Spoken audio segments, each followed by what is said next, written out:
after proudly announcing that the state of Florida would investigate COVID vaccine wrongdoing, recently reelected Republican Governor Ron DeSantis went, of course, to Fox News.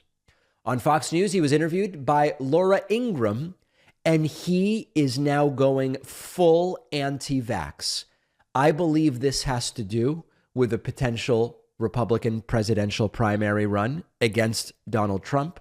I will explain that to you in a moment, but here is Ron DeSantis going full anti-vax with Laura Ingraham last night. Learn today and hearing again these voices, many of them suppressed or people ostracized over the last few years? Well, Laura, like anything, I mean, you take an mRNA shot and the way to view mRNA.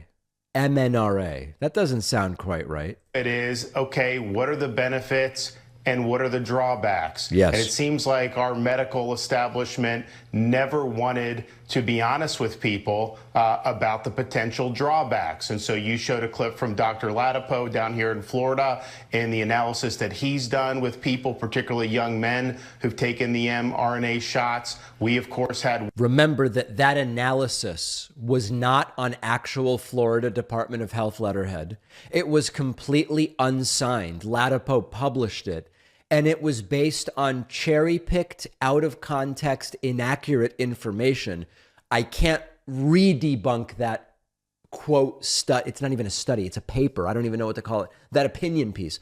I can't redo all of that right now, but we have a dedicated segment about that. It was bogus. Witnesses talk about their experience and how are we in a situation? Yes, Florida, we banned vaccine passports almost 2 years ago. We banned the shot mandates for jobs and saved a lot of people's jobs.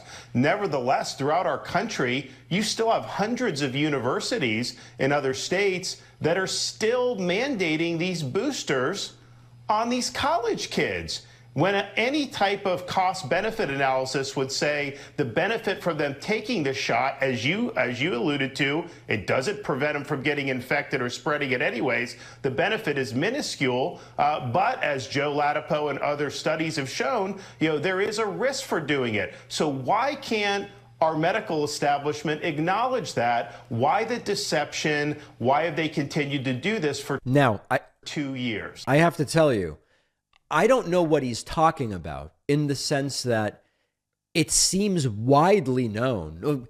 Is anyone covering up that these new vaccines don't prevent the spread and they don't appear to prevent infection, but the idea is to protect you from a really serious case? I would love it. Remember, I had COVID last week. I would love it if the vaccine did protect me completely. It didn't. But I felt really sick for 28 hours. It seems plausible and backed by the science that I had 28 hours of feeling really sick rather than 3 days, 5 days, whatever the case may be. On average, remember, with one person, you can never say because you either are vaccinated when you get COVID or you don't.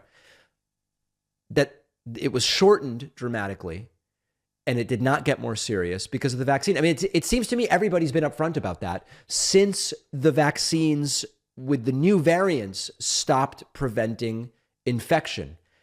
It would be great for it to be better, but the idea that there's huge wrongdoing here, it does not seem based on the facts. Now, why is DeSantis doing this? DeSantis believes this is an issue he can use to beat Trump. The MAGA base is anti-vax. But Trump says, I did a great thing by getting these vaccines, but it's up to you whether you get it, but you shouldn't have to. And the MAGA base disagrees with Trump. They often will boo Trump when he talks about the vaccines. DeSantis correctly perceives this is a wedge that could be put between Trump and his base to DeSantis's benefit if DeSantis chooses to run. The problem is that the calculation might work in the primary and not work in the general. And what I mean by that is the vast majority of the public supports vaccines. And taking an anti-vaccine position in the primary that you then can't run away from in the general, because at the end of the day, if DeSantis runs and he goes anti-vax in the primary, He'll just stop doing that when it gets to the general and pretend it never happened. But it may be difficult to run away from that position in the general, and that could actually damage Ron DeSantis. This is all speculative, since DeSantis hasn't actually announced that he's running for anything yet, although every sign seems to be pointing in that direction. After the break, we will talk about a new poll, as well as why 24 could end up being a disaster for Trump if DeSantis does choose to run. That'll be after the break. But in the immediate, DeSantis going anti-vax, it's a calculated move. I don't personally believe DeSantis believes any of the stuff he's saying. I just don't, knowing as much as I know about DeSantis.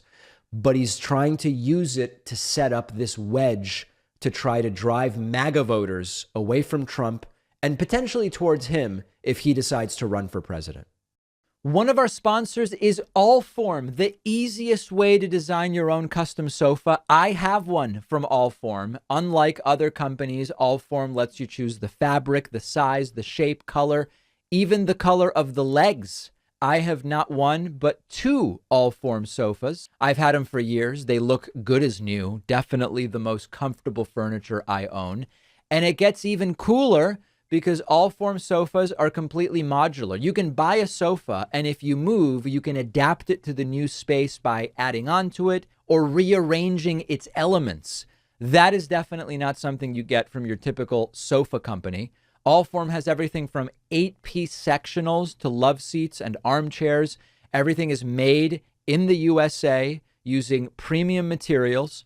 Allform makes sure that assembly is really easy. I didn't even need any tools, which is good because I have very few tools. And you can keep the sofa for over 3 months and send it back free if you don't like it for a full refund. Right now, Allform is giving my audience 20% off all orders at allform.com/Pacman. The link is down below.